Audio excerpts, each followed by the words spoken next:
আমি একটা এক্সাম্পল দেই ইদানিং বারবার। আপনারা চাচা আবু তলেবের নাম জানেন। বিশ্বাস করেন, চাচা আবু তলেব একাই ইসলামের জন্য যা করেছেন আমরা সবাই মিলে তা করতে পারি নাই, পারবো বলে মনে হয় না। আর কোন অবস্থায় করেছিলেন? যখন চতুর্দিক থেকে আল্লাহর নবীকে আক্রমণ করা হচ্ছে, কেউ গালি দিচ্ছে, কেউ হত্যার চেষ্টা করছে, কেউ উঠে নাড়ি ভুড়ি চাপিয়ে দিচ্ছে, কেউ বলছে পাগল, নাউজুবিল্লাহ, মাজনুন, মিথ্যাবাদী, নাউজুবিল্লাহ। চতুর্দিক থেকে সামাজিক, রাজনৈতিক, অর্থনৈতিক নির্যাতনের মধ্যে এক চাচা আবু তলেব তাকে আগলে রেখেছেন। কিন্তু চাচা আবু তলেব শেষ পর্যন্ত মুসলিম হতে পারেন নাই। সাহাবীরা জিজ্ঞাসা করেছিলেন, ইয়া রাসূলুল্লাহ সাল্লাল্লাহু আলাইহি ওয়াসাল্লাম, নবীর নাম আসলেই দরুদ পড়বো, কি বলবো? একবার পড়লে 10 নেকি হবে ইনশাআল্লাহ, 10টা গুনাহ মাফ হয়ে যাবে ইনশাআল্লাহ। আল্লাহ পাক 10 বার রহম করবেন, আপনার মর্যাদা 10 গুণ বেড়ে যাবে। সবচেয়ে বড় কথা, আল্লাহর নবী আপনার জন্য সুপারিশ করবেন ইনশাআল্লাহ। তো তিনি এত সাহায্য করার পরে সাহাবীরা বলেছিলেন যে আল্লাহর নবী সাল্লাল্লাহু আলাইহি ওয়াসাল্লাম তিনি যে আপনাকে এত সাহায্য করলেন, কিয়ামতের মাঠে কি তিনি কোনো আজর পুরস্কার পাবেন না? তখন নবী সাল্লাল্লাহু আলাইহি ওয়াসাল্লাম বললেন যে আমি যদি না থাকতাম তাহলে আল্লাহ পাক তাকে জাহান্নামের অনেক নিচে রাখতেন। আমার কারণে আল্লাহ পাক তাকে জাহান্নামের উঁচু স্থানে রাখবেন, যাতে তার পায়ের গোড়ালি পর্যন্ত আগুনে ডুবে থাকবে, এতেই তার মগজ টকবক করে ফুটতে থাকবে। বলি নাউজুবিল্লাহ। এখন আমরা কি একটু বুঝতে পারছি ভাই যে আল্লাহ পাক যে আমাদের সবাইকে মুসলিম পরিবারে জন্ম নেওয়ার তৌফিক দিয়েছেন, এই শুকরিয়াটা কি আমরা আদায় করতে পারবো? আজকে থেকে নিয়ে যদি আমরা কিয়ামত পর্যন্ত সেজদায় পড়ে থাকি, এই শুকরিয়াটা কি আপনি আদায় করতে পারবেন? কিন্তু এখন হতভাগা সেই মুসলিম পরিবারের ছেলে মেয়েরা নামাজ পড়ে না, নামাজ পড়ি না আমরা, যাকাত ফরজ হয়ে গেছে সেই কবে যাকাত দেই না, পর্দা করি না, দিনের জ্ঞান অর্জনের চেষ্টা করি না, কোরআন তেলাওয়াত করা শিখি না, একটু আলেমদের কাছে এসে পরামর্শ করব সেটা করি না, মাদ্রাসায় 2-1টা কিতাব পড়বো সেটা চেষ্টা করি না, আল্লাহ পাকের জমিনে যে আল্লাহ পাকের আইন মেনে চলবো সেটাও করি না। এখন আমরা কত বড় হতভাগা একটু চিন্তা করি। তো শুকরিয়া আদায় করতে হবে না যে আল্লাহ পাক মুসলিম পরিবারে জন্মগ্রহণ করার তৌফিক দিয়েছেন? তাহলে আজকে থেকে নিয়াত করি ইনশাআল্লাহ পরিপূর্ণরূপে মুসলিম হব ইনশাআল্লাহ। আল্লাহ পাক সূরা বাকারায় বলেছেন, উদখুলু ফিস সিলমি কাফা, তোমরা পরিপূর্ণরূপে ইসলামে প্রবেশ করো। এখন আমাকে বলেন দেখি, পরিপূর্ণ প্রবেশ মানে কি? পরিপূর্ণ প্রবেশটা মানে কি?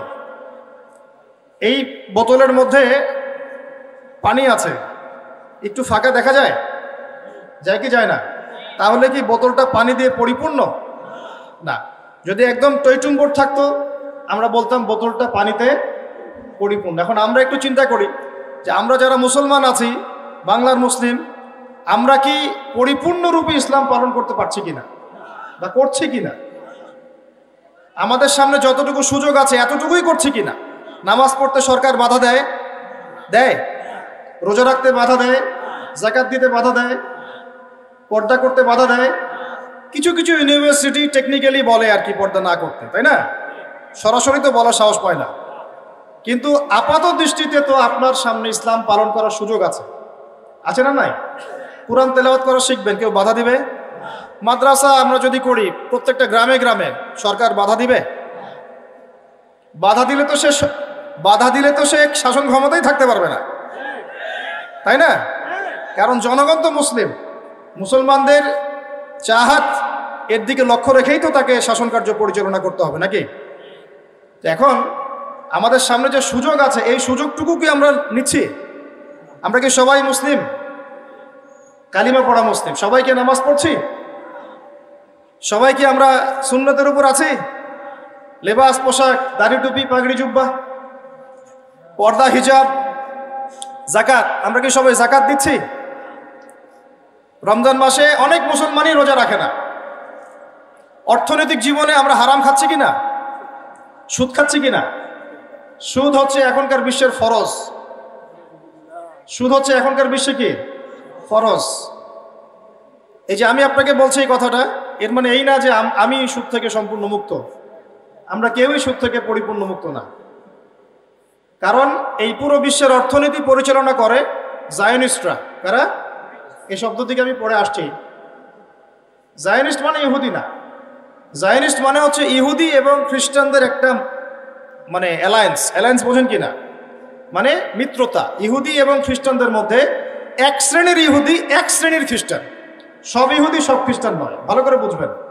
ইহুদি এবং খ্রিস্টান জাতির মধ্যে এক শ্রেণীর ইহুদি এক শ্রেণীর খ্রিস্টান, এরা মিলে একটা অ্যালায়েন্স করেছে, এর নাম জায়নিস্ট মুভমেন্ট। আর এই জায়নিজম নামটা নেওয়া হয়েছে একটা পাহাড়ের নাম থেকে। সুলাইমান আলাইহিস সালাম যেই পাহাড়ে টেম্পল নির্মাণ করেছিলেন, সেকেন্ড টেম্পল যেটা আমরা বলি, ওটাকে তারা এখন থার্ড টেম্পল বানানোর চেষ্টা করছে। ওই পাহাড়ের নাম ছিল জায়ন, ওখান থেকে এই মুভমেন্টের নাম হয়েছে জায়নিজম বা জায়নিস্ট মুভমেন্ট। আমরা আমাদের ইতিহাস ভুলে গেছি, কিন্তু তারা তাদের ইতিহাস ভুলে যায় নাই। তাদের উদ্দেশ্য হচ্ছে শুধু গাজা দখল করা নয়, তাদের উদ্দেশ্য হচ্ছে পুরো হোলি ল্যান্ডটা দখল করা। হোলি ল্যান্ডটা কি? নীলনদ থেকে ফোরাত নদী পর্যন্ত যত জায়গা আছে সবগুলোই হোলি ল্যান্ড। নীলনদ থেকে ফোরাত নদী পর্যন্ত এই পুরো জায়গার নাম হচ্ছে হোলি ল্যান্ড। মনে থাকবে, river Nile, from river Nile to river Euphrates, নীলনদ থেকে নিয়ে ফোরাত নদী পর্যন্ত এই যে পুরো জায়গাটা, এর নাম হলো কি? হোলি ল্যান্ড, পবিত্র ভূমি। এই পুরো জায়গাটা দখল করাই তাদের প্ল্যান, গাজা দখল করা তাদের প্ল্যান নয়। শুধু এটাই দখল তারা করতে চায় না, এখানকার সব মুসলিমকে যদি তারা মেরে রক্তাক্ত করে বোমা দিয়ে উড়িয়েও দেয়, আগামীকাল তারা থেমে থাকবে না যতক্ষণ পর্যন্ত না পুরো হোলি ল্যান্ড তারা দখল করছে। আর এই কথাগুলো আমাদের মুসলিমদের মধ্যে আমার মনে হয় 90%ই জানে না। আর যাদের এই বিষয়ে সবচেয়ে বেশি পদক্ষেপ নেওয়া উচিত ছিল, এরা এখন নেইমারকে নিয়ে এসে ফুটবল খেলে, এরা ওদের সাথে তেল বাণিজ্য করে, মদের বার ওপেন করে, সিনেমা হল চালু করে, হ্যাঁ, ওকে মৌন সম্মতি দেয়, সম্পর্ক স্বাভাবিক করার চেষ্টা করে। আর যদি কিছু ভাই তাদের এই জুলুমের বিরুদ্ধে দাঁড়িয়ে যায়, তখন ওদেরকে এরা বলে এরা নাকি সন্ত্রাসী। আবার এদের কিছু লেসপেন্সার বাংলার মাটিতেও আছে, দাড়ি টুপি পাগড়ি জুব্বা নিয়ে বলবে ঘুরিয়ে ফিরিয়ে যে না, ওদের কাজটা ঠিক হচ্ছে না, সালাউদ্দিন আইয়ুবীর আকীদা ঠিক ছিল না, হামাসের আকীদা ঠিক নাই, আমার একার আকীদা ঠিক আছে, আমার কাছে আসো, জান্নাতের সার্টিফিকেট আমি দিচ্ছি, লিজ লাগলে নিয়ে যাও। ভাবখানা এমন যে আকীদা আর আমরা জীবনে শিখি নাই, আর আমাদের বাপদাদারা জীবনে আকীদা শেখে নাই। হ্যাঁ, ব্রিটিশ পিরিয়ডে আমাদের আকীদা ঠিক ছিল না, যখন এই মানুষরা বাংলাদেশে এসেছে তখন থেকে সহি আকীদা চালু হয়েছে, এর আগে সব জাল ছিল। ব্যাপারটা তাই না? লেসপেন্সার কেন বললাম? যেখানেই মুসলিম ভাইরা জালেমের এগেইনস্টে জিহাদ করেছে তাদেরকে এরা খারেজি বলেছে। যারা 20 বছর এই জালেমদের বিরুদ্ধে যুদ্ধ করেছে আমাদের পাশেই খোরাসানে, তাদেরকেও তারা খারেজি বলতে ছাড়ে নাই, সন্ত্রাসী বলতে ছাড়ে নাই। আমি আপনাদেরকে একটা কথা বারবার বলি, বিগত কয়েক বছর থেকে বলেছি, এখন আরো ভালো করে বলছি, শুনেন। আপনি উম্মার শান্তিপূর্ণ অবস্থায় ইমানদার আর মুনাফিক চিনতে পারবেন না। যখন উম্মার উপরে কোনো বিপদ আসবে, কোনো আপদ আসবে, ক্রান্তি লগ্ন আসবে, তখন আপনি চিনতে পারবেন কারা রিয়েল মুনাফিক আর কারা রিয়েল ইমানদার। তার আগে আপনি চিনতে পারবেন না। এখন কি কিছু স্পষ্ট হচ্ছে? এরাই আমাদেরকে আগে খারেজি বলতে, কয়দিন আগে যারা বলছে যে সালাউদ্দিন আইয়ুবী রাহিমাহুল্লাহ, আল্লাহ তার আত্মার উপর রহম করুন, আল্লাহ পাক তাকে জান্নাতুল ফেরদাউস দান করুন, যিনি ক্রুসেডারদের হাত থেকে 1187 সালের দিকে, প্রথম ক্রুসেড হয়েছে 1099 সালের দিকে, মানে ওদের পোপ মানে বোঝেন কিনা, ধর্মযাজক, এরা খ্রিস্টানদেরকে উস্কে দিয়েছিল জেরুজালেম দখল করার জন্য, এটাকে প্রথম ক্রুসেড বলা হয়। তো তখন তারা জেরুজালেম দখল করে ফেলে, এই জেরুজালেম যার কথা বলছে, এর মাত্র কয়েক বছর পরেই, 1 শতাব্দীর মধ্যেই সালাউদ্দিন আইয়ুবী রাহিমাহুল্লাহ তিনি এই জেরুজালেমটাকে মুক্ত করেন, কুফফারদেরকে ওখান থেকে বের করেন, পবিত্র ভূমি মুসলিমদের জন্য উন্মুক্ত করেন, আলহামদুলিল্লাহ। তো এখন কিছু মানুষ বলছে উনার আকীদা ঠিক ছিল না, উনার আকীদা আমল ঠিক ছিল না, বলছে আল্লাহ তো জালেমকে দিয়েও সাহায্য করতে পারে, সুবহানাল্লাহ। মানে যারা জিহাদ করে কাফেরদেরকে মুসলিম ভূমি থেকে বের করে আমাদের জেরুজালেম আমাদের জন্য উদ্ধার করলো, ওদের আকীদা ঠিক নাই, তোমার আকীদা ঠিক আছে। আর কি বলবো বলেন? কিছু বলতে গেলে আমি হাইপার হয়ে যেতে পারি, বেশি কথা বলতে গেলে বেশি বলে ফেলতে পারি, আর আমাদের ওস্তাদরা বলেন যে বেশি বলার দরকার নেই, তাজকিয়া নষ্ট হয়। আপনি যখন বেশি রাগ হবেন তখন দেখবেন আপনার তাজকিয়া নষ্ট হয়ে গেছে। বুঝতে পারছেন না কথা? কিন্তু কিছু কিছু ক্ষেত্রে তো বলতে হয়। মূল কথাটা আসছি যে এই বিশ্বের, যেখান থেকে আমি এই জায়গায় চলে আসলাম, আমি আবার এদিকে ঘুরে আসবো ইনশাল্লাহ। এই বিশ্বে এখন সুদটা ফরজ হয়ে গেছে। কারা ফরজ করেছে? এই জায়নিস্টরাই। ওয়ার্ল্ড ব্যাংক কাদের? জায়নিস্টদের। IMF কাদের আন্ডারে? জায়নিস্টদের আন্ডারে। ফেডারেল রিজার্ভ ব্যাংক কাদের আন্ডারে? জায়নিস্টদের আন্ডারে। স্টেট অফ ইসরায়েল কাদের আন্ডারে? জায়নিস্টদের আন্ডারে। ইউনাইটেড নেশনস কাদের আন্ডারে? জায়নিস্টদের আন্ডারে। পুরো ওয়ার্ল্ডের বড় বড় মিডিয়া, প্রযুক্তি, অস্ত্রশস্ত্র, আপনার মিলিটারি ওয়েপেন্স, ন্যাটো, এগুলো কাদের আন্ডারে? সব জায়নিস্টদের আন্ডারে। এই কথাগুলো আপনার আম জনগণের মধ্যে সবাই বুঝতে না পারলেও শিক্ষিত মহল ঠিকই বুঝতে পারে, এবং তারা বুঝলেই যথেষ্ট। তারা বুঝলেই যথেষ্ট। আস্তে আস্তে আপনারাও বুঝবেন ইনশাআল্লাহ। এরা কারা? এরা তারা যারা চায় পৃথিবী থেকে ধর্মের নাম মুছে ফেলতে, যারা চায় পৃথিবী থেকে ধর্মের নাম মুছে মানুষ যেন দাজ্জালের আনুগত্য শুরু করে। এরা কারা? যারা চায় এই পুরো হোলি ল্যান্ড থেকে মুসলমানদেরকে বের করে দিতে, যাতে করে ওই জায়গাটা জায়নিস্টদের জন্য উন্মুক্ত হয়, সেখান থেকে মসিহুদ দাজ্জাল ইহুদিদেরকে নিয়ে বিশ্ব শাসন করতে পারে। এটাই ওদের উদ্দেশ্য। ওরা এমনি এমনি ওখানে বেড়াতে আসে নাই। 1914 থেকে 18 সালের মধ্যে যখন ওরা ঢুকেছে, তখন এরা এমনি এমনি বেড়াতে আসে নাই। এরা এসেছে এই উদ্দেশ্য নিয়ে যে পুরো হোলি ল্যান্ডটা আমাদের চাই, ওটা পেয়ে গেলে ওখান থেকে আমরা বিশ্ব শাসন করব। এদিকে কি ওরা যাচ্ছে কি যাচ্ছে না? আর আমরা কি করছি বললাম? ওই যে নেইমার দিকে ফুটবল খেলছি। আমরা কি করছি? আমরা মাশাআল্লাহ তেল বিক্রি করছি ওদের কাছে। আমরা ওদের কাছ থেকে পেট্রো ডলার চুক্তি করেছি, ওদের সাথে বন্ধুত্ব করার চেষ্টা করছি। আর আল্লাহ পাক কোরআনে বলেছেন লা তাত্তাখিযুল ইয়াহুদা ওয়ান নাসারা আউলিয়া, ওই আয়াতটা থাক। ওটা খালি তেলাওয়াতের জন্য, আমল করার জন্য না। আমার কথা কি বুঝতে পারছেন? ওলামায়ে কেরাম তো নিশ্চয়ই বুঝতে পারছেন। তো এখন আমি যে বললাম যে সুদভিত্তিক অর্থনীতির সাথে আমরা যেন সম্পৃক্ত না হই, হারাম না খাই, ঘুষ না খাই, বা হারাম রিজিকে না যাই, তাহলে ইবাদত কবুল হবে না। আদতে আমরা সবাই কোনো না কোনোভাবে সুদ খাচ্ছি, কারণ পুরো সিস্টেমটাই সুদভিত্তিক। এখন এখান থেকে আমাদের উদ্ধারের পথ কি? একটা আয়াত আমি বলতে চাই, যেটাতে আপনি আশ্বস্ত হবেন কিছুটা। আল্লাহ পাক বলেছেন সূরা তালাকের মধ্যে যে ফাত্তাকুল্লাহা মাস্তাতা'তুম, ফাত্তাকুল্লাহা মাস্তাতা'তুম, তোমরা সাধ্যমতো আল্লাহকে ভয় করো। মানে ইচ্ছা করে আপনি সুদের সাথে সম্পৃক্ত হয়েন না। অনিচ্ছাকৃত যদি লেগে যায় গায়ে ছিটাফোঁটা, আল্লাহ মাফ করে দিবেন ইনশাআল্লাহ। তাহলে ভাই আমরা যে মুসলিম পরিবারে জন্ম নিয়েছি, শুকরিয়া আদায় করতে হবে কিনা? তাহলে নামাজ পড়বো কিনা? রোজা রাখবো কিনা? পর্দা করবো কিনা? আমাদের পরিবারকে পর্দা রাখবো কিনা? বাচ্চাদেরকে আমরা কোরআন সুন্নাহ শেখাবো কিনা? আমরা নফল ইবাদত বাড়াবো কিনা? যাকাত দিব কিনা? বাংলাদেশে কিচ্ছু লাগবে না, কোনো বৈদেশিক ঋণেরও দরকার নাই, শুধু আপনারা যাকাত দেওয়া শুরু করেন। আমাদের স্যার আছে এখানে, উনি এই কথাগুলো আর উঁচু লেভেল পর্যন্ত পৌঁছাতে পারবেন। আমরা তো সব জায়গায় পৌঁছাতে পারবো না। কোনো বৈদেশিক ঋণের দরকার হবে না যদি আমি যাকাত দেওয়া শুরু করি। যাকাতের খাত কয়টা? 8টা। কয়টা? 8টা। খাতগুলো খুঁজে খুঁজে বের করেন, মুফতি সাহেবদের সাথে পরামর্শ করেন, দেখেন শুধু যাকাতের টাকা দিয়েই দেখবেন দারিদ্রতা দূর হয়ে গেছে ইনশাআল্লাহ। এটা প্রমাণিত অর্থনীতি, এটা কোনো কাল্পনিক অর্থনীতি নয়। আপনি উমর রাদিয়াল্লাহু আনহুর যুগে খুঁজে খুঁজে কোনো ফকির মিসকিন পাবেন না। পাবেন? উসমান রাদিয়াল্লাহু আনহুর যুগে আপনি খুঁজে খুঁজে মিসকিন পাবেন না।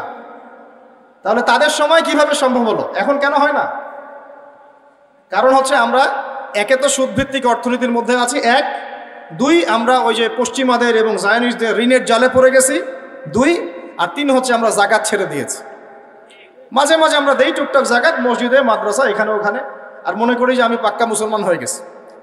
প্রথম নসিহত আজকের, আল্লাহ পাক আমাকে আমল করার তৌফিক দান করুন, আপনাদের সবাইকে তৌফিক দান করুন। উদখুলু ফিস-সিলমি কাফা, তোমরা পরিপূর্ণরূপে ইসলামে প্রবেশ করো।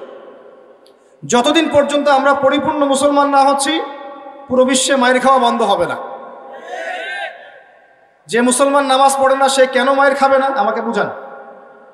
যে মুসলমানের নৈতিকতা নাই, 10টা টাকার জন্য ইমান বিক্রি করতে পারে, সে কেন মায়ের খাবে না?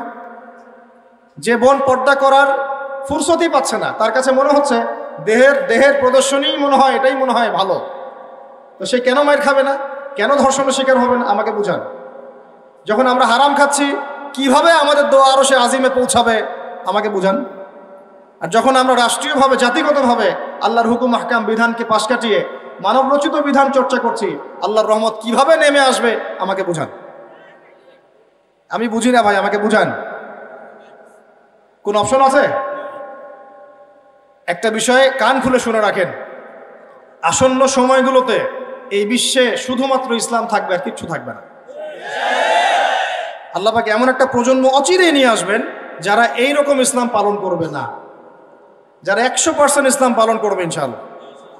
তারা পরিপূর্ণ মুসলমানও হবে, ইসলামও পরিপূর্ণরূপে পালন করবে, আল্লাহর পথে দাওয়াতি কাজও করবে, প্রয়োজন হলে জিহাদও শরীক হবে।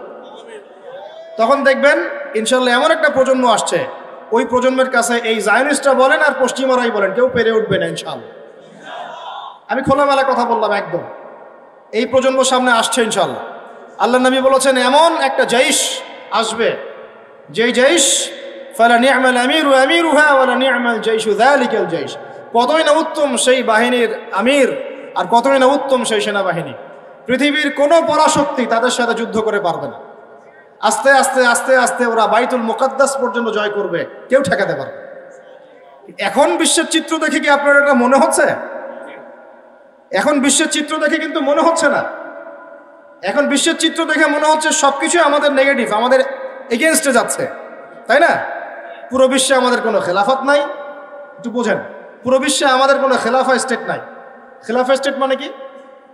খেলাফা স্টেট মানে ওমর রাদিয়াল্লাহু আনহুর মতো শাসন, আল্লাহর রাসূলের মতো শাসন, উসমান আবু বকর আলীর মতো শাসন রাদিয়াল্লাহু আনহুম আজমাইন। মানে যে স্টেটের মধ্যে আল্লাহ পাকের লস ছাড়া অন্য কোনো লস চলে না। হ্যাঁ, কোনটা চলে?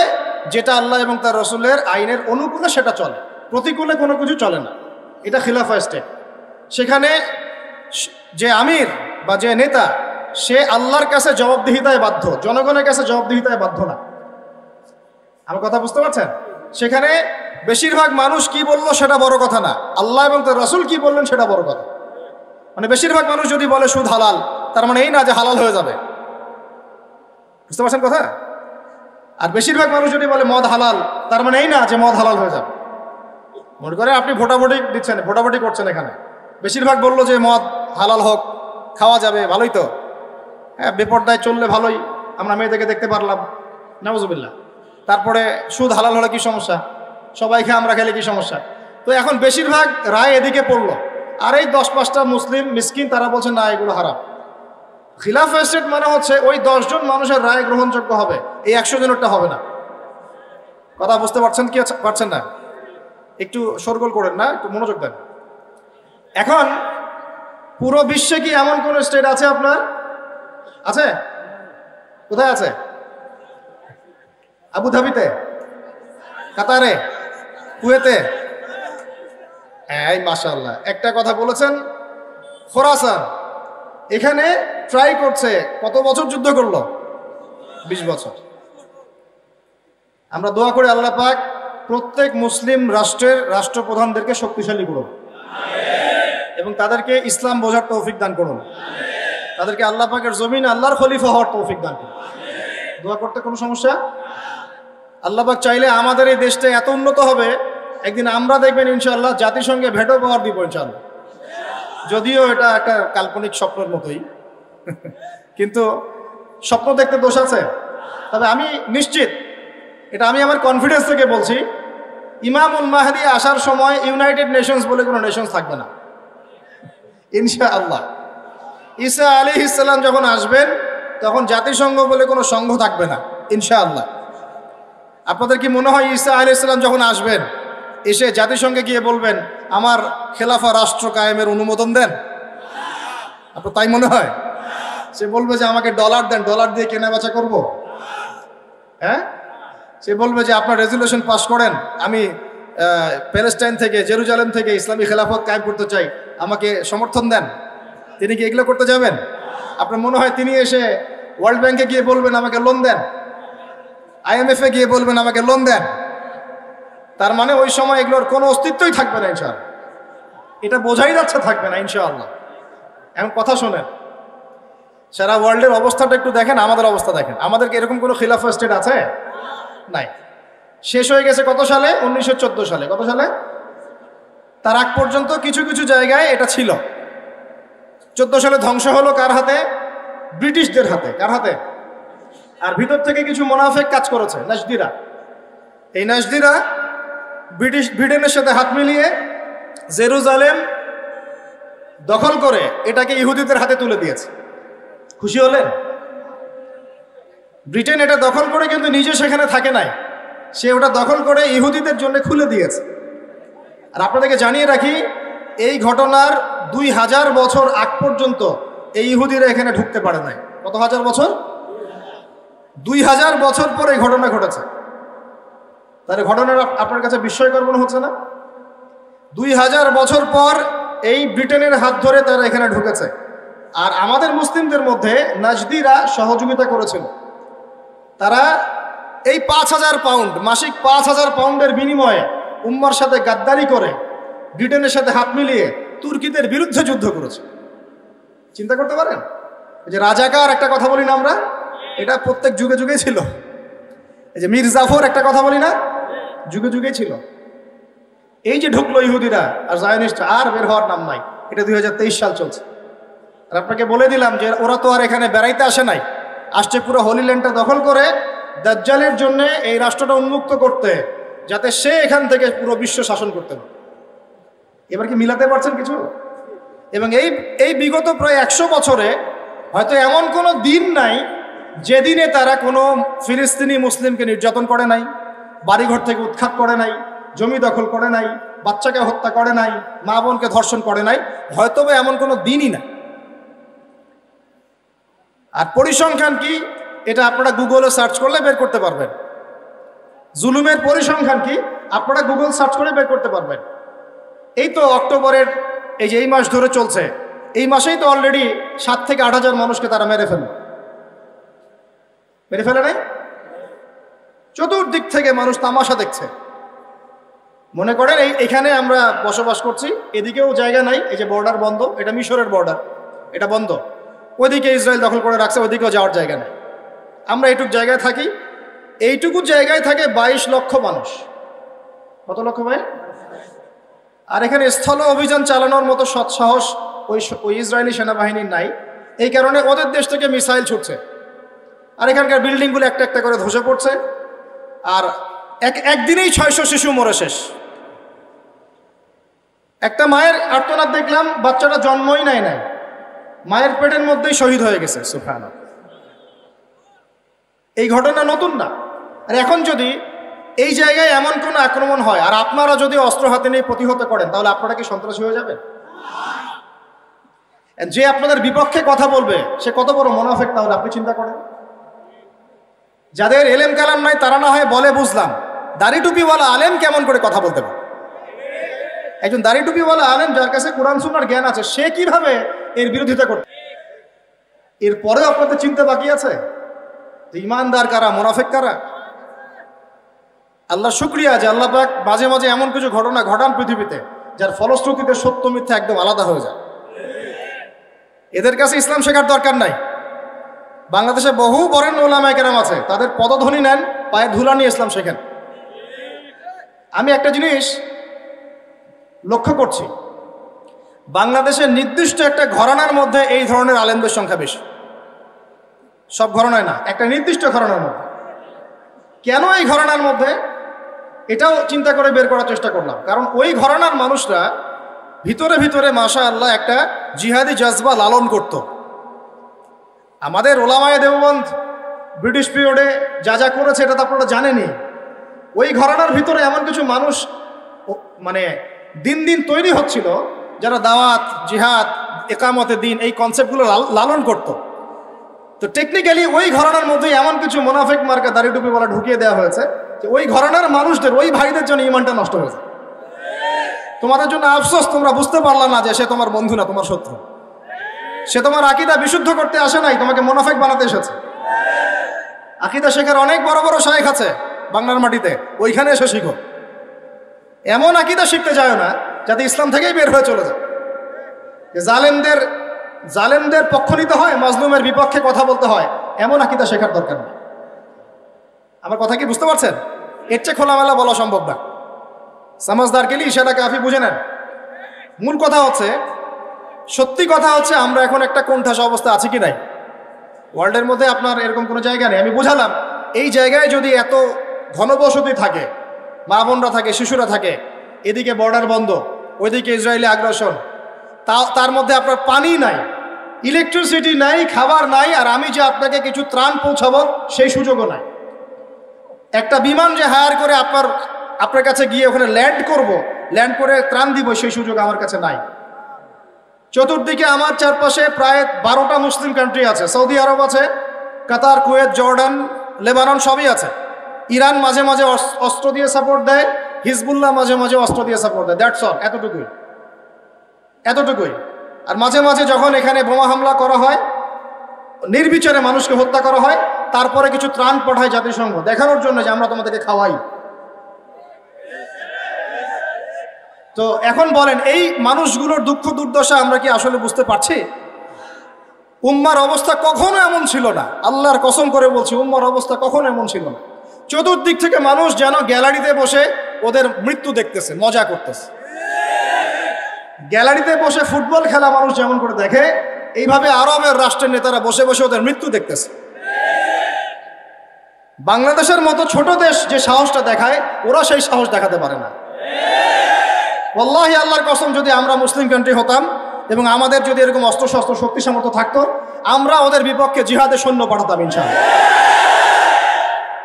আমি অনুরোধ করব, রিকোয়েস্ট করব, যদি আমাদের সরকারের প্রশাসনের ওই ক্ষমতা থাকে, তারা যেন এই জালেমদের বিরুদ্ধে আমাদের পক্ষ থেকে সৈন্য পাঠায় ইনশাআল্লাহ। না পাঠায় নাই, আপনার সে সামর্থ্য নাই, দোয়া তো করতে পারেন, তাহাজ্জুদে দাঁড়িয়ে দোয়া তো করতে পারেন, এই ব্যথা তো অনুভব করতে পারি। যা নবীজি কি বলেছেন, মান রাআ মিনকুম মুনকারান, যে ব্যক্তি কোনো অন্যায় দেখবে, সে যেন সামর্থ্য থাকলে ফাল ইউগাইয়ির বিয়াদিহি, সে যেন তার সামর্থ্য থাকলে হাত দিয়ে এটা প্রতিবাদ করে। আমাদের ছোট্ট রাষ্ট্র হাত দিয়ে কিছু করার সামর্থ্য নাই, আছে? নাই, সত্যি কথা এটাই নাই। তাহলে আমরা কি করব? ওয়াইলাম ইয়াস্তাতি, সে যদি না পারে, ফাল ইউগাইয়ির বিলিসানিহি, সে যেন তার মুখ দিয়ে প্রতিবাদ করে। এইটুকু আমাদের করার ক্ষমতা নাই? আপনারা ইউনাইটেড নেশনসের হিস্ট্রি পড়েন, ওখানে এক একজন রাষ্ট্রনেতাকে 15 মিনিট বক্তব্য দেওয়ার সুযোগ দেওয়া হয় সাধারণ পরিষদে। কত মিনিট? একদিন বক্তব্য দিতে উঠেছে ফিডেল ক্যাস্ট্রো, নাম শুনেছেন? আমাদের পলিটিশিয়ানরা খুব ভালো করে জানে ফিডেল ক্যাস্ট্রো। উনি কিউবার প্রেসিডেন্ট ছিলেন, উনি কিন্তু মুসলিম ছিলেন না। মুসলিম না থাকার পরেও তিনি যে সাহস দেখিয়েছেন, এটা অবশ্যই প্রশংসনীয়। আমাদের এখানে কমিউনিস্ট মুভমেন্টের সাথে অনেকে জড়িত আছেন না? আপনারা বাংলা ভাষা কি বলেন? বাম দল বলেন, তাই না? ফিডেল ক্যাস্ট্রোর আদর্শ তারা অনেকে ফলো করে। আমি কোনো পলিটিক্যাল পার্টি করি না, আপনারা খুব ভালো করে জানেন। আমি না কোনো সরকার দলীয় কেউ, না বিরোধী দলীয় কেউ, আমি নিউট্রাল জায়গা থেকে কথা বলছি। ফিডেল ক্যাস্ট্রো ওই সময় জাতিসংঘে দাঁড়িয়ে 15 মিনিটের জায়গায় 15 মিনিট তার সময় ছিল, বক্তব্য দিয়েছেন 4.5 ঘন্টা। কত ঘন্টা? আমি কালকে ভাবছি এগুলো স্টাডি করতে গিয়ে, 4.5 ঘন্টা লোকটা কি বললো, কিভাবে এতক্ষণ কথা বললো, পানি না খেয়ে অনর্গল কথা বলতেই আছে, কাউকে পরোয়া করেন না, একদম মুখের উপর যা বলার বলে দিয়েছে। আরেকদিন এই লাস্ট পাকিস্তানের প্রাইম মিনিস্টার, যাকে ক্ষমতাচ্যুত করা হলো, কি নাম? ক্রিকেটার ছিলেন ইমরান খান। উনিও দাঁড়িয়ে 15 মিনিটের জায়গায় 50 মিনিট বক্তব্য দিয়ে দিল, মুখের উপর কথা বলে দিল। আরেকজন লিবিয়ার প্রেসিডেন্ট ছিলেন, নাম শুনেছেন? গাদ্দাফি, নাম শুনেছেন না? 15 মিনিটের জায়গায় 1.5 ঘন্টা বক্তব্য দিয়েছে। এবং সে বলেছিল যে মধ্যপ্রাচ্যে যতক্ষণ পর্যন্ত ইসরায়েলের মতো রাষ্ট্র আছে, সন্ত্রাসীর দরকার নাই। কে বলেছিল? এই ব্যাস নাই, তাকে গায়েব করে ফেলা হলো। কারণ যেই হক কথাটা বলবে তার ভাগ্যে শাহাদাত আছে ইনশাআল্লাহ। এখন আপনারা চান কি না? ফাইলাম ইয়াস্তাতি ফাবিলিসানি, আপনি না পারলে আপনাকে জবান দিয়ে বলতে হবে। বলার সময় আমরা হিকমার সাথে বলবো, তবে হক কথাটা বলবো। আর যদি আপনি যদি মুখ দিয়েও বলতে না পারেন ফাবিকলবিহি, তাহলে অ্যাটলিস্ট অন্তর থেকে ঘৃণা তো করতে হবে। চতুর্দিক থেকে আরবরা বসে বসে ওদের মৃত্যু দেখতেছে। এটা কি মনের ঘৃণার পর্যায়ে পড়ে? আল্লাহ নবী সাল্লাল্লাহু আলাইহি ওয়াসাল্লাম বলেন, ফাবিযালিকা আদআফু মিনাল ঈমান, এটা ঈমানের সবচেয়ে নিম্ন অংশ। এই অন্যায় জুলুম দেখে যার মন কাঁদছে না, ঈমানের সাথে তার কোনো সম্পর্ক নাই। আল্লাহর কসম, তার ঈমানের সাথে কোনো সম্পর্ক নেই। কিভাবে আপনি আর আমি এই বাচ্চাগুলোর মৃত্যু দেখতে পারি? আমরা তো এত ছোট রাষ্ট্র হওয়ার পরেও লক্ষ লক্ষ রোহিঙ্গাকে জায়গা দিয়েছিলাম, তাই নাই?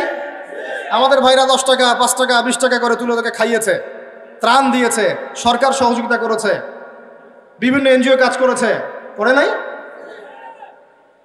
আর তোমরা এত বড় বড় মুসলিম কান্ট্রি আমাদের ভাইদেরকে জায়গা দিতে পারলো না? তোমরা ওদেরকে এই অবরুদ্ধ একটা জায়গায় 22 লক্ষ মানুষকে বোমের খোরা খাওয়ার জন্য ছেড়ে দিলা। আল্লাহ পাক তোমাদেরকে তেল দিয়েছিল, কোন ভাষায় বলবো আমি বুঝতে পারি না। আল্লাহ পাক এদেরকে তেল দিয়েছে, তেল, অয়েল, ব্ল্যাক গোল্ড।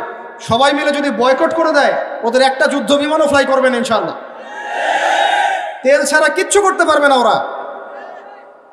বাদশাহ ফয়সাল, সৌদি আরবের প্রাক্তন রাজা ছিলেন, বাদশাহ ফয়সাল রাহিমাহুল্লাহ বলবেন, ওই একমাত্র সাহসী একজন নেতা দেখেছিলাম 1973 দিকে অয়েল বয়কট করে দিয়েছে।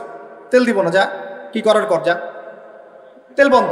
তেল ছাড়া আপনি ইলেকট্রিসিটি পাবেন না, মিসাইলস উড়বে না, বিমান ফ্লাই করবে না, মিলস ইন্ডাস্ট্রিজ কারখানা চলবে না। একটা বছর যদি ওদেরকে কেউ তেল না দেয়, দেখবেন পায়ে নতজানু হয়ে আমাদের কাছে ক্ষমা চাবে ইনশাআল্লাহ। বিশ্বাস করেন, আস্তে আস্তে ওরা এই নিয়ন্ত্রণগুলো নিয়ে নিয়েছে। ওরা এই হোলি ল্যান্ড দখল করার আগে তার চারপাশে তাদের মন গড়া শাসকদেরকে বসিয়েছে।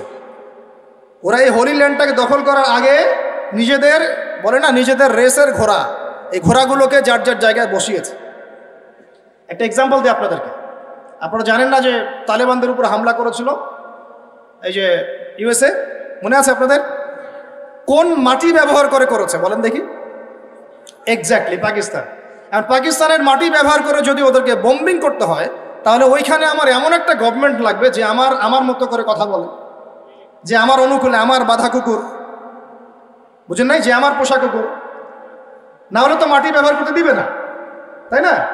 তো প্রথমে এই 9/11-এর পরে তালেবানদেরকে আক্রমণ করার আগে ওরা আগে ওখানে পারভেজ মোশাররফকে বসিয়েছে, যাতে ওই জায়গাটা ব্যবহার করে ওখানে বম্বিং করতে পারে। এইভাবেই হোলি ল্যান্ডটাকে দখল করার জন্যে ওরা ওদের পোষা কুকুরদেরকে ডানে বামে বসিয়েছে, যাতে আমি মারবো, ওরা কিছুই করতে পারবে না, তামাশা দেখবে খালি থাকে। এটাই হচ্ছে এখন। এরা সবাই এতটুকু বলতে পারবে যে আমরা খুব উদ্বিগ্ন, এই বিষয়টা মানবতা বিরোধী অপরাধ, আমরা শান্তি চাই, এতটুকুই, বক্তব্য শেষ, ফুল স্টপ। কিচ্ছু করতে পারবে না। সবাই মিলে একটা টেবিলে বসে একটা জোট গঠন করা যায় না? সবাই মিলে এক টেবিলে বসে, মুসলিম শক্তিশালী রাষ্ট্রগুলো বসে, শিয়া সুন্নির এসব ব্যবধান ভুলে গিয়ে এক টেবিলের মধ্যে বসে একটা রেজলিউশন পাস করে ফোরাম করা যায় না? ফোরাম করে সব তেল বয়কট করে দেওয়া যায় না? একটা সব রাষ্ট্র থেকে শক্তিশালী মিলিটারি ফোর্সগুলোকে নিয়ে একটা অনন্য একটা ফোর্স গঠন করা যায় না? সম্ভব না এগুলা? আমি কি বলবো আমি জানি না, কিভাবে বললে আপনারা বুঝবেন তাও জানি না, আর আমিও জানি না এসব বলে কি হবে। আমি শুধু চাই আপনাদের মধ্যে একটা সচেতনতা তৈরি হোক, যাতে আপনারা আপনাদের পরিবার এবং পরবর্তী প্রজন্মকে বোঝাতে পারেন যা পৃথিবীতে চলছে এগুলো জুলুম। এই জুলুমের অবসান অচিরেই ঘটবে যখন আল মাহদি আসবেন এবং ব্ল্যাক ফ্ল্যাগস, কালো পতাকাধারী বাহিনী বের হবে ইনশাআল্লাহ। যুদ্ধ করতে করতে করতে করতে এরা বাইতুল মুকাদ্দাস পর্যন্ত জয় করবে। তোমরা আবার ওটাকে আইএসআইএস মনে করো না, ওদের মধ্যে অনেক ষড়যন্ত্র আছে। ইহুদিরা অনেক চালাক, ওরা কোরআন সুন্নাহ ঘাটাঘাটি করে আমাদের চেয়ে বেশি। কথা বুঝতে পারছেন? ওরা আবার ইচ্ছা করে কিছু মানুষ তৈরি করে, ওরা ইচ্ছা করে কিছু মুসলমানকে ট্রেনিং দেয়, যাতে করে এই মুসলমানদেরকে দিয়ে এমন কিছু করাবে, ওই ইস্যুটাকে কাজে লাগিয়ে আবার ব্যাপক বোমা হামলা চালায়। খুব সতর্ক, সাবধান। আসবে, আল্লাহর বাহিনী আসবে, যখন আসবে আপনারা এমনিই বুঝতে পারবেন ইনশাআল্লাহ। ঠিক আছে? আর আমরা আমাদের পরবর্তী প্রজন্মকে বোঝাবো, জানাবো যে ইনশাআল্লাহ অচিরেই সেই বাইতুল মুকাদ্দাস আমাদের হতে যাচ্ছে ইনশাআল্লাহ। তো বলেন দেখি, এক টেবিলে বসা সম্ভব ছিল না? ফোর্স গঠন করা সম্ভব ছিল না? অয়েল বয়কট করা সম্ভব ছিল না? ওদের সবগুলো পণ্য ঘোষণা দিয়ে বয়কট করা সম্ভব ছিল না? ওদের সব রাষ্ট্রদূতদেরকে বহিষ্কার করা সম্ভব ছিল না? ওদেরকে ডেকে নিয়ে থ্রেট দেওয়া সম্ভব ছিল না? ওদের সাথে দুইটা ভাষায় কথা বলা যায়। এক, শান্তির ভাষা। যদি শান্তির ভাষা চায়, একটাই শর্ত আমাদের। শর্তটা কি? এই পুরো প্যালেস্টাইন, জেরুজালেম থেকে তোমরা বের হয়ে পশ্চিমা সভ্যতায় চলে যাবে, এখানে থাকতে পারবে না। যেখান থেকে আসছো ওইখানে চলে যাবে। তোমাদের প্রতি আমেরিকা এত মহব্বত, তাহলে ওদের দেশে তোমাদেরকে জায়গা দেয় না কেন? তোমাদের প্রতি পশ্চিমাদের, ব্রিটেনদের এত মহব্বত, তাহলে ওখানে তোমাদেরকে জায়গা দেয় না কেন? আমাদের দেশে কেন? আমাদের হোলিল্যান্ডে কেন? বাইতুল মুকাদ্দাসে কেন? কেন? উত্তরটা আপনি আমার কাছ থেকে শোনেন। বিকজ তারা ওখানে দাজ্জালের শাসন প্রতিষ্ঠা করতে চায়। আপনি দাজ্জালের কনসেপ্ট না বুঝলে শেষ জামানা বুঝতে পারবেন না। দাজ্জাল ওই জায়গা থেকেই দেখবেন যে পুরো বিশ্বকে শাসন করা শুরু করেছে, এবং ও যখন বিশ্বকে শাসন করবে এই ইহুদিদেরকে নিয়েই করবে। এবং এই ইহুদিদের থাকার জায়গা ছিল না, এখন জায়গা হয়েছে। রাষ্ট্র ছিল না, রাষ্ট্র হয়েছে। রাজধানী ছিল না, রাজধানী হয়েছে। পুরো বিশ্বের সুপার পাওয়ার তারা হয়ে গেছে অলরেডি। এখন আপনি অপেক্ষা করে বসে আছেন কবে দাজ্জাল আসবে। যারা অন্ধ, কানা, অন্তর্দৃষ্টিহীন মানুষ, তারা অপেক্ষা করে বসে থাকতে পারে। আমরা অপেক্ষায় বসে নাই। আমরা জানি যে সময়টা আস্তে আস্তে ক্লোজিং ডাউন, এবং সে তার মিশনের দিকে হাঁটছে, এবং সে আরো শক্তিশালী হবে, এটা আমি জানি। অনেক রক্ত ঝরবে, মুসলমানদের রক্ত ঝরবে, অনেক অনেক ভাই শহীদ হবে, কিন্তু আমাদের শহীদরা মরবে না ইনশাআল্লাহ। আমাদের শহীদরা মরবেও না, আমাদের বাচ্চারাও মরে নাই, আমাদের মা বোনরাও মরেন নাই। আগামীতেও যত ভাই ওখানে শহীদ হবে কেউ মরবে না ইনশাআল্লাহ। আল্লাহ পাক বলেছেন যে তুমি তাদেরকে শহীদ বলো না, তাই না? মৃত বলো। তুমি আস্তাগফিরুল্লাহ, তুমি তাদেরকে মৃত বলো না। আরেকটা কি জানি?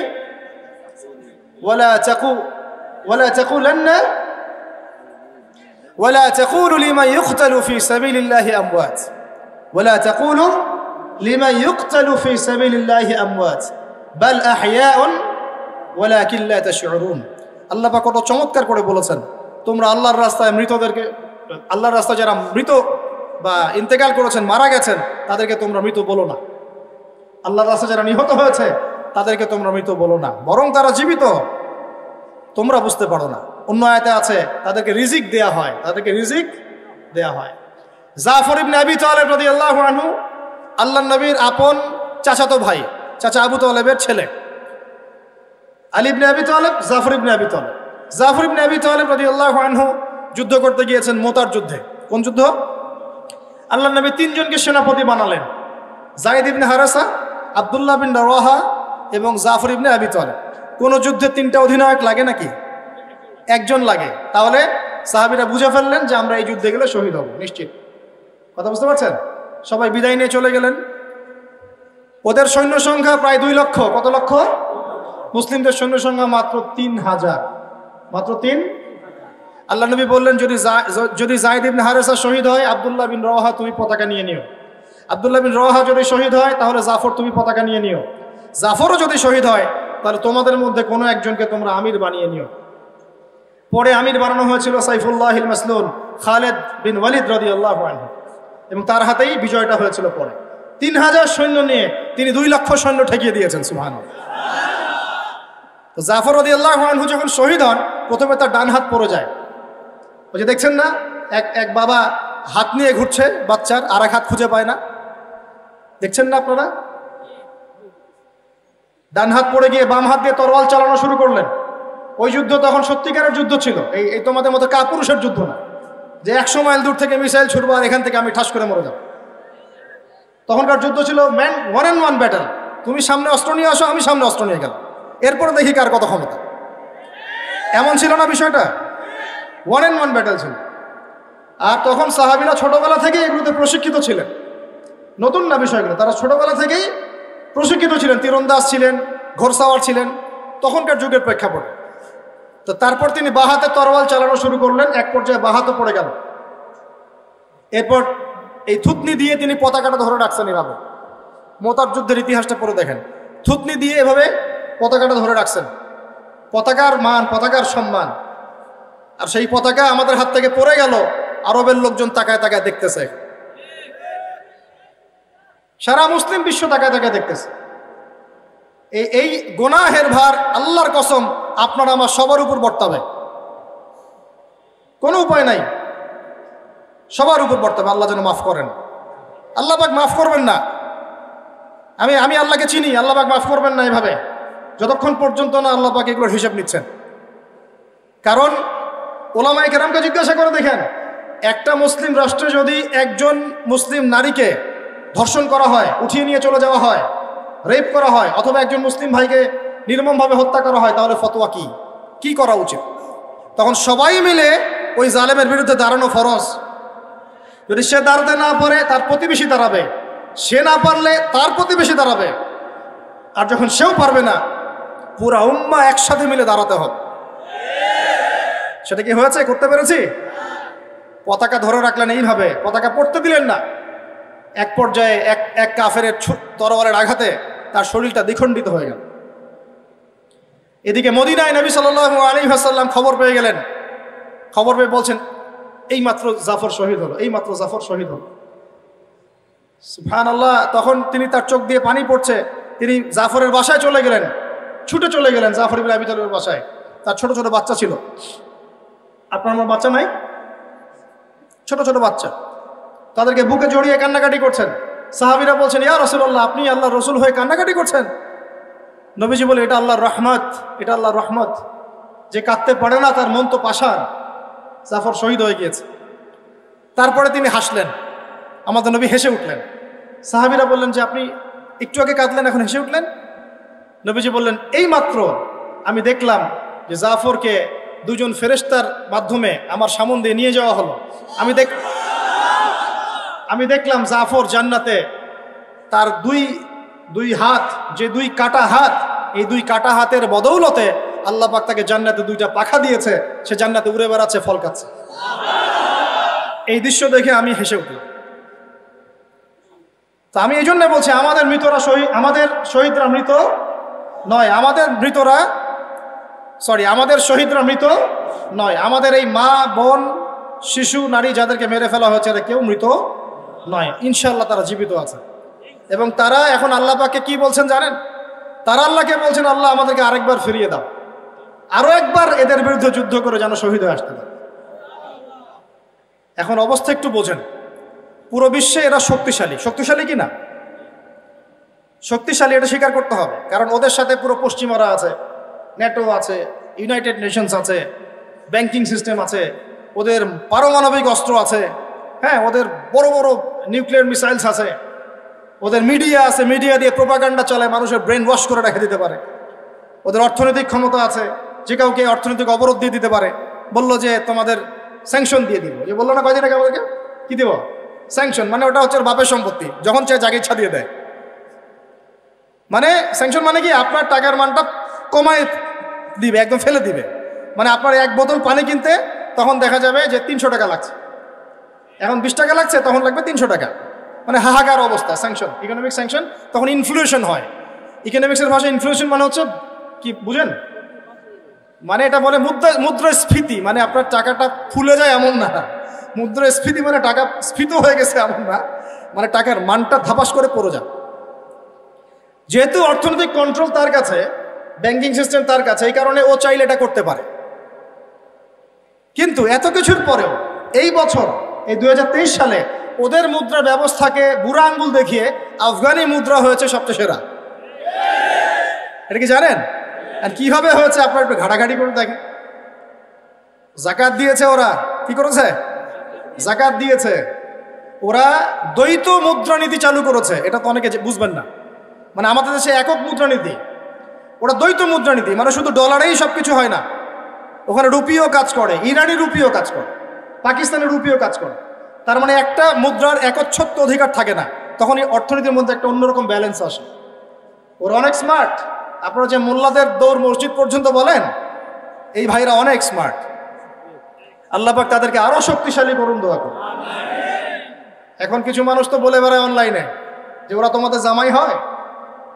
হ্যাঁ, ওরা জামাই লাগে, ওদের প্রতি ভালোবাসা দেখালে নাকি আপনি মুনাফেক হয়ে যাবেন। অনলাইনে যে কত কি দেখি, মানে দেখবো কত। অনলাইন খুললে তামাশা শেষ নাই। বিনোদনের জন্য আমরা অনলাইনে ঢুকি মাঝে মাঝে। ওই যে ভাইদেরকে বলি, ভাই মনটা খারাপ, একটা তাহিরির ওয়াজ দে শুনি। তোর একটা ওয়াজ শুনলে মন ভালো হয়ে যায়। কথা বুঝতে পারেন নাই? আল্লাহ পাক তাকেও দিনের হেদায়েত দান করুন, বুঝ দান করুন। আল্লাহ পাক যার দ্বারা দিনের খেদমত পসিবল, আল্লাহ পাক তাকে কবুল করুন।